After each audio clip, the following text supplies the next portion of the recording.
অহা 6 মাৰ্চত অনুষ্ঠিত হ'ব লগা পৌৰসভাৰ নিৰ্বাচনৰ বাবে জামুগুৰি পৌৰসভাৰ এলেকাটো চলিছে ব্যাপক নিৰ্বাচনী প্ৰচাৰ। জামুগুৰি হাটক নগৰ সমিতি হিচাপে ঘোষণা কৰাৰ পাছত প্ৰথমবাৰৰ বাবে অনুষ্ঠিত হোৱা পৌৰসভাৰ নিৰ্বাচনত পৌৰসভাৰ নিজৰ দখললৈ নিবৰ বাবে স্থানীয় বিধায়ক পদ্ম হাজৰিকাই 6টাকৈ ৱাৰ্ডত বিজেপি প্ৰাৰ্থীৰ হৈ বজাইছে নিৰ্বাচনী ৰণডংকা।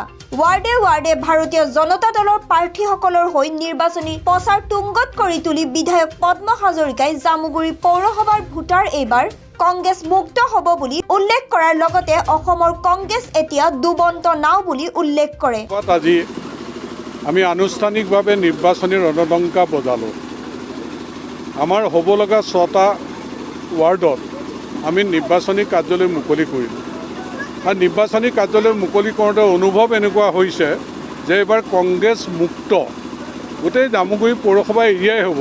মই কংগ্ৰেছ মুক্ত পৌৰসভা গঠন হ'ব বুলি কোৱা নাই। পৌৰসভাটো কংগ্ৰেছ মুক্তই হ'ব, ভোটো কিজানি কংগ্ৰেছৰ পৰা মুক্ত হ'ব বুলিহে এইবাৰ ৰাইজৰ বিপুল সঁহাৰি আমাৰ প্ৰতি আছে। আৰু কংগ্ৰেছ দলৰ প্ৰাৰ্থীৰ অঙহী বনহী আনকি ককায়েক বৌকো আহি আমাৰ দলত অংশগ্ৰহণ কৰিছে, তেওঁলোকে ৰাইজৰ পক্ষত আছে বুলি কৈছে। গতিকে মই আশাবাদী, জামুগুৰিত এনেও 4টা ছিটত বিনা প্ৰতিদ্বন্দ্বিতাই আমি নিৰ্বাচিত হৈছোঁ। 6টা ছিটত আমি বিপুল ভোটত জয়যুক্ত হৈ ৰাইজৰ আশীৰ্বাদত আমি এখন শক্তিশালী পৌৰসভা গঠন কৰিম, যিখন পৌৰসভাই ক্লিন জামুগুৰি গ্ৰীণ জামুগুৰি গঢ়িবলৈ সক্ষম হ'ব, সামগ্ৰিক বিকাশ হ'ব আৰু দক্ষতা অনুযায়ী ইয়াৰ ল'ৰা ছোৱালীক সংস্থাপিত কৰিবৰ কাৰণে ব্যৱস্থা ল'ব। আৰু যিখিনি দুখীয়া মানুহ আছে সেইখিনি মানুহক গৃহৰ পৰা অন্যান্য সা সুবিধা দিয়াৰ ক্ষেত্ৰত পৌৰসভাই তেওঁলোকৰ আশাবিলাক বাস্তৱত ৰূপায়িত কৰিবৰ কাৰণে সক্ষম হ'ব।